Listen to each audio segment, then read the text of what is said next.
Gobi. Gobi. Leave it.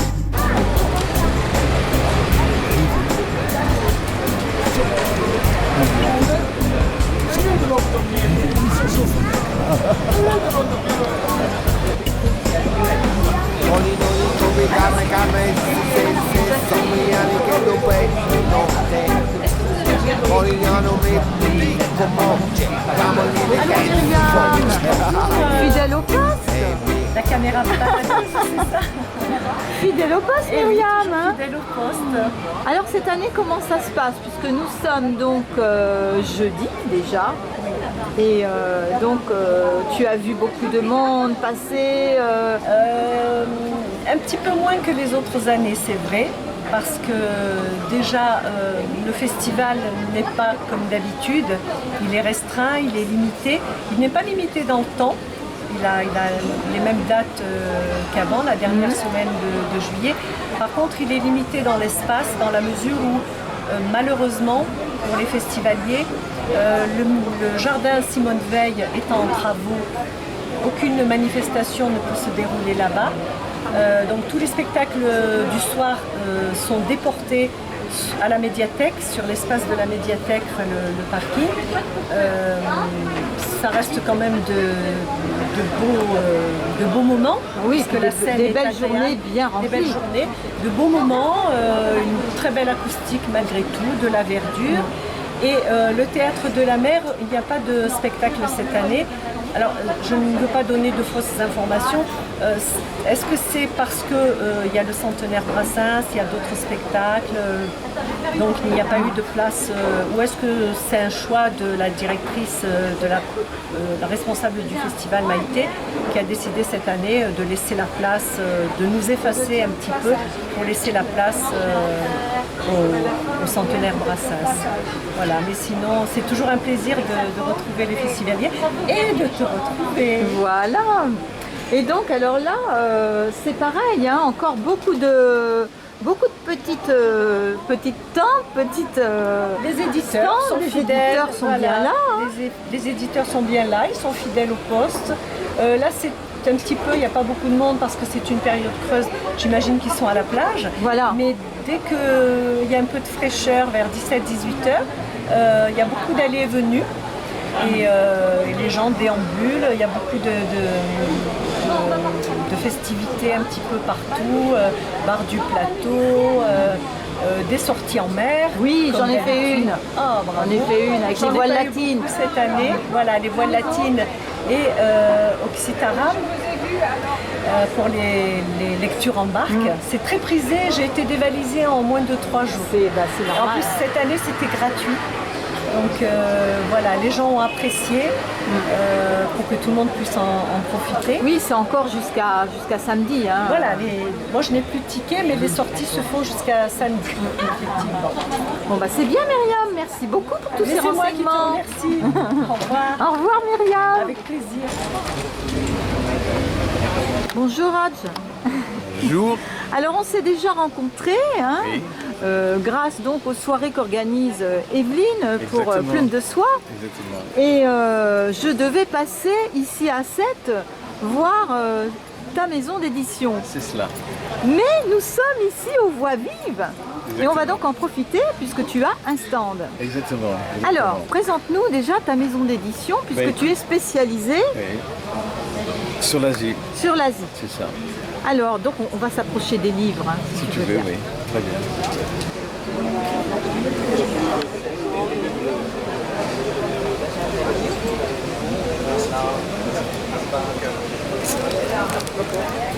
Et c'est très coloré Oui, parce ces que livres. parce que si tu veux, j'utilise beaucoup les papiers recyclés en provenance d'écorces d'arbres et de vêtements usés. Et ce sont des papiers recyclés que nous utilisons. Tu vois les couleurs que tu vois. Oui. Et donc nous sommes une édition atypique actuellement. On est très écologiste. On utilise beaucoup des papiers recyclés. À l'intérieur, c'est jaune, papier avec un peu de jaune à l'ancienne. Et nos couvertures sont traitées par sérigraphie. D'accord, Donc la couverture est faite à la main en Inde. chouette. Alors, Pourquoi être venu s'installer à Sète? Bien, écoute, je suis resté une trentaine d'années à Paris. J'ai vécu longtemps entre Paris et l'Asie et j'ai cherché un endroit pour me poser en France. Donc j'hésitais entre La Rochelle et Sète. Je trouvais Sète est une ville d'abord de taille humaine et correspond bien à ce que nous faisons parce que la ville elle-même est très colorée comme nos couvertures. D'accord. Et là, le Festival des Voix Vives, donc c'est la première fois que tu participes? Absolument, parce que je ne suis pas du tout un éditeur de la poésie. Hein, et l'organisatrice m'a accepté gentiment pour me permettre d'être présent aussi pour la première fois. Parce que je viens d'arriver à Sète il y a 4 mois. C'est bien. Alors, quel est le style de tes livres? Alors, quelle est ta ligne? Voilà. Ma ligne éditoriale est sur le voyage du siècle dernier en Asie et la littérature, roman policier, anthologie, mais spécifiquement écrit par des auteurs français, le regard des auteurs français de cette Asie colorée. Et je ne publie que sur l'Asie, avec des auteurs francophones. Très bien. Un peu de traduction, mais plus écrit directement en français. Bon bah super alors, il va falloir me donner la carte, que je mette le lien pour les gens qui voudraient te contacter. Merci beaucoup. Merci à toi. 7h30 et Youn Muel. Réa à 7h30. Bonjour messieurs, dames. Beaucoup de travail pendant ce festival là. Oui. C'est l'organisation pour amener les auteurs que vous êtes en train de faire? C'est le retour du voyage. Non, c'est Le retour des voyages, d'accord. Les voyages de retour. Oui, Donc, voilà.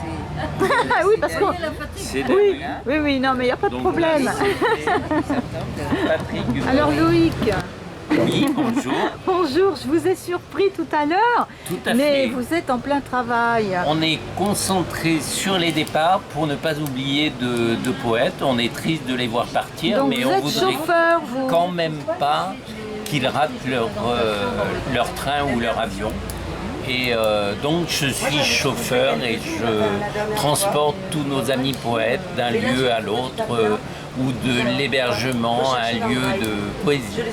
Voilà. Vous faites ça depuis longtemps pour Voix Vive? Depuis 8 ans et toujours avec passion. Et oui, donc c'est vrai qu'il y a beaucoup de bénévoles sur le festival, donc Oui, c'est vrai, à différents niveaux et donc c'est ce qui permet de maintenir justement les échanges et de permettre cette gratuité qui a un accès à la poésie pour tout un chacun et c'est l'objectif et on est ravis et heureux d'apporter notre contribution à cela. merci beaucoup Voilà. Loïc, merci. Au revoir.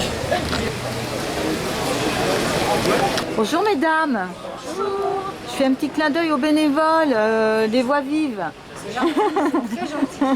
Alors vous êtes Dany Et Marie-Hélène, et Marie-Hélène. Alors donc vous êtes bénévole depuis combien de temps? 24 ans. 24 ans, bravo, depuis le début vous alors. C'est ça. Moi 9 ans. 9 ans. Alors qu'est-ce que c'est pour vous que de participer à ce festival? Parce que vous guidez les gens, vous leur donnez les programmes, vous faites quoi? On est responsable des bénévoles, en règle générale. D'accord. Tous les gens qui vont sur les lieux de lecture et qui sont en contact avec les poètes. Voilà. Donc, notre travail, c'est ça, c'est de gérer tout ça avec ce qu'on appelle, nous, des chevalets, sur lesquels sont les noms des poètes, entre autres. On leur donne bien sûr à boire, parce que vu la chaleur qu'il fait, c'est fort agréable pour eux d'avoir de l'eau fraîche. Et puis voilà, et puis nos bénévoles font tout ce qu'ils peuvent pour leur rendre la vie agréable. Mais oui, En fait, sur les lieux de lecture. Voilà. c'est ça. chouette. Et vous donc Dany, depuis tout ce temps, c'est quand même Fidèle au festival. fidèle, oui. Et donc comment trouvez-vous les gens qui participent, enfin je veux dire le public? Comment est-ce qu'il est exigeant? Est-ce que le public est gentil? Est-ce que... Non, ils sont plutôt gentils dans l'ensemble, il n'y a pas de retour trop négatif. Non, ils sont gentils, intéressés, les touristes parfois surpris par ce qui se passe à Sète. Et oui, ils n'ont pas l'habitude d'avoir tout ça comme ça gratuitement et dans toute la ville. Pour la poésie. Oui. Ouais. Bon, bah c'est vraiment, c'est du travail. En amont, c'est beaucoup de travail aussi. Hein. Oui, parce qu'il faut contacter nos habituels, qu'il faut essayer de récupérer d'autres gens aussi. Hein, parce Mais que oui. plus on est, mieux ça se passe de toute façon. Hein. Et puis c'est vrai qu'il y a une bonne ambiance entre nous. C'est rodé, quoi, ça tourne. Ça tourne. Ouais. Tout à fait. Voilà. Ça tourne vraiment et ça fait plaisir de voir les gens heureux de participer à ce festival et puis d'être là chaque fois qu'on leur téléphone, chaque fois qu'on a... Voilà. C'est une On se expérience. retrouve tous les ans. On ne se voit pas trop pendant l'année et on se retrouve pour le festival tous les ans avec les autres bénévoles. C'est intéressant. Et si par exemple il y a des gens qui veulent justement devenir bénévoles, qui se disent moi aussi j'aimerais bien aider. Eh bien, ils viennent nous voir. Et Alors où? ici. Ah, là pendant le festival. Voilà, pendant le festival, il y en a quelques-uns qui se sont présentés. Sinon, ils téléphonaient au bureau du festival que l'on trouve sur le site internet des Voix Vives. Parce Oui. qu'il y a un site internet des Voix Vives. Oui, oui. Et dessus, il y a le bureau du festival. Voilà, et dans l'année, ils peuvent se renseigner. Absolument, donner leur parce que le coordonnées. reportage, là, il y a des gens qui peuvent le voir dans 3 mois. Hein, donc, Oui, non, mais c'est pas... mais surtout dire que les Voix Vives, ça existe sur internet, qu'on trouve avec des détails, avec plein de choses, et des photos. Et puis, bon, le festival de Voix Vives, c'est un festival dans la rue, il est quand même assez extraordinaire. Parce qu'il y a du passage, il y a du bruit, mais il y a aussi les barques sur tout ça, qui sont une façon de découvrir Sète autrement aussi. tout à fait. Voilà, et il n'y a pas que la rue. Et dans les rues très passantes comme la rue Gambetta, les gens sont souvent très surpris de voir des poètes dire de la poésie parce que c'est pas normal pour eux. C'est pas habituel. C'est pas habituel. Voilà, tout à Au fait. milieu du marché. C'est au milieu du marché le mercredi. C'est assez... Oui. Eh bien, super, mesdames. Donc, merci à tous les bénévoles. Hein. Bah oui, puis on en veut plein. Et tous ceux qui voudront être bénévoles, on les prend et puis on est très sympas. Ça se voit, mesdames. Merci à vous. Merci, au revoir. Au revoir. Franchement, très énigmatique, long, très beau. Mon florilège m'a dévoré, qui je crois est le premier texte que vous avez publié chez Almanach, hein, qui est le texte qui fait que votre éditeur est tombé amoureux de votre poésie. Regain du sang, et puis alors pour les deux filles, souci de mon souci d'aurore, et tes lèvres rient de cet or dans ton nom. Oui. Est-ce que vous avez envie, Emmanuel, de dire un peu ce qui vous donne envie d'écrire, ce que vous cherchez dans votre écriture, dans la poésie? J'essaye, je pense que la poésie est un... Alors, j'écris pas parce que j'aime les mots comme certains le disent. J'aime pas spécialement les mots, simplement c'est mon mode de communication avec le monde et j'essaye de faire entrer le vivant dans le langage. Et pour faire entrer le vivant dans le langage, il faut aller le plus loin possible dans une forme de singularité et essayer de trouver sa propre langue. Voilà. Et donc, un poème réussi pour moi, c'est un poème qui va restituer quelque chose du vivant. C'est un objet vivant, c'est pour ça d'ailleurs que un beau poème, on s'en lasse pas. C'est comme une personne, c'est comme un tableau, c'est-à-dire que comme soi-même on change, quand on le fréquente, s'il est suffisamment riche, il va nous apporter quelque chose. Voilà, et c'est pour ça d'ailleurs, je pense, c'est le mythe de Prométhée qui vole le feu sacré, puisque créer le vivant, c'est l'apanage de Dieu, et la poésie, enfin l'artiste, essaye de donner du vivant, de s'en saisir. Alors, ça passe par un travail important sur le langage, comme je le disais. Ça passe aussi par être comme une éponge avec le monde, c'est-à-dire recevoir des choses. On écrit avec son cœur, bien sûr, avec son corps, avec sa peau, avec les sensations, avec ce qu'on ressent. Et donc, il faut se rendre le plus perméable possible à l'extérieur, pour ne pas parler que de soi, bien sûr. Mais finalement, la poésie, c'est une expérience qui traverse une personne et qui ressort en langage. Voilà, pour moi, c'est ça. Donc, on se confronte au monde et il en sort un poème. Quand je disais ne pas parler que de soi, je pense à ce très beau poème du Boucher, que vous connaissez peut-être. L'absence qui me tient lieu de souffle, recommence à tomber sur le papier comme de la neige. J'écris aussi loin, la nuit apparaît, j'écris aussi loin que possible de moi. Voilà, ce j'écris aussi loin que possible de moi est important parce que je pense que la poésie c'est d'abord le monde. C'est le monde qui traverse un sujet, mais c'est d'abord le monde, c'est-à-dire le dehors, l'ouvert. Et c'est pour ça que, pour ce qui me concerne, je suis sensible, vous l'entendrez tout à l'heure, aux espaces, à la nature, parce que j'ai grandi à la campagne et donc c'est mon, comme dit Charles, l'aubépine en fleurs fut mon premier alphabet. C'est vraiment un alphabet, c'est-à-dire que c'est contingent. Si j'étais né en ville, j'aurais écrit avec des éléments urbains, ce que j'ai essayé de faire, mais de façon moins naturelle. Mais pour moi, mon alphabet, c'est-à-dire ce avec quoi je parle, ce sont très souvent les paysages. Donc j'ai écrit sur la mer, j'écris beaucoup à partir des éléments les céréales, les arbres, les fleurs, les fleuves, la pluie, tout ce qu'on ressent du monde extérieur dans lequel il nous a été donné un jour d'advenir. Voilà, je ne sais pas si tout ça est très clair, c'est un peu en vrac, mais voilà. Donc vous êtes un poète lyrique qui ne dit pas « je ». On va écouter ça. Une caresse de perce-neige ouvre nos yeux. Sur une terre vivante à peine et brune, tu marches dans tes phrases à la cadence de ton souffle, sautant les joints entre les pierres. Mais soudain, tu te souviens de ta fatigue. Un oranger au bord du chemin a commencé à fleurir. Je respire sous le ciel qui s'éloigne. Ton corps dans mes bras ne pèse pas.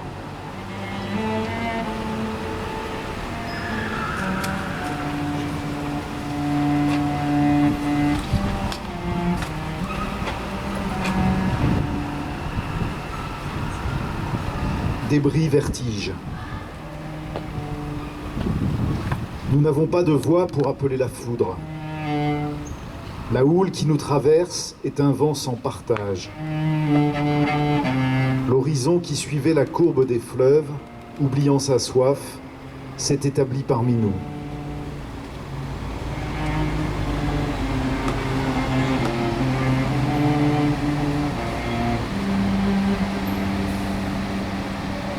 Tu cours derrière la frise des roseaux.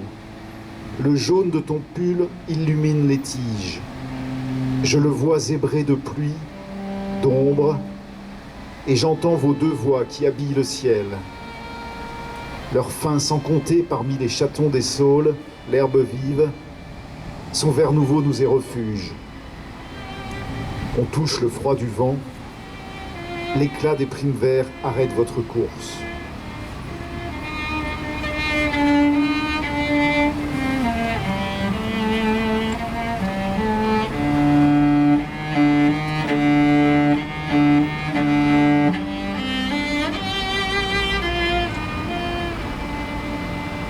Stall. L'atroce solitude s'aiguise à l'arête des pierres. Le vent ne partage rien.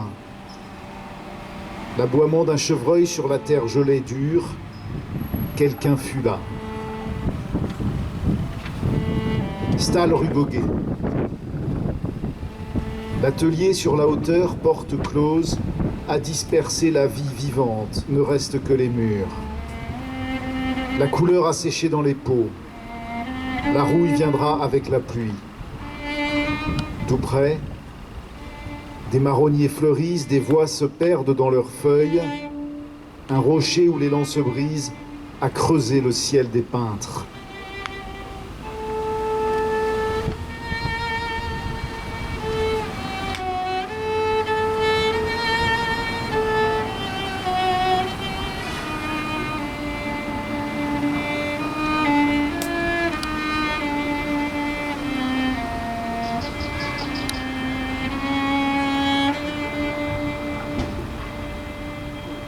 Dans l'enserrement des gorges où s'ensauvage la faim, fleurs et fleurs, nuit battue à perdre le souffle, la rivière allée avec le sang, le billot de midi mettra fin à tout.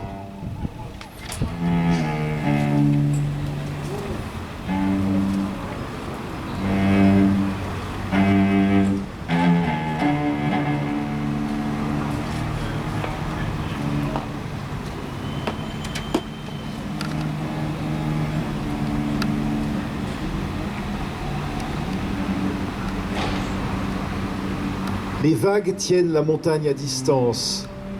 La pierre brûle.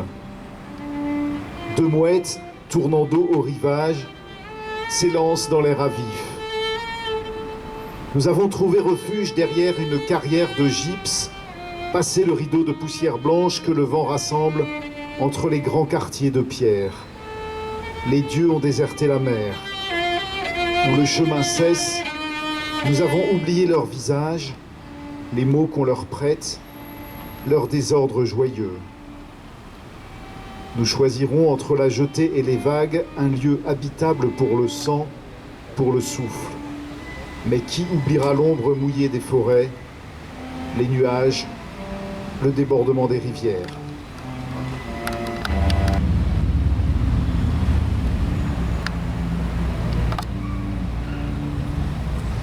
Le seul feuillage a découpé le ciel. Un appétit de fraîcheur nous retient sur la pierre d'angle, la vase avec l'ombre sommeil. Qui s'endort sous les platanes entend l'éloignement du cœur s'apparenter à la nuit.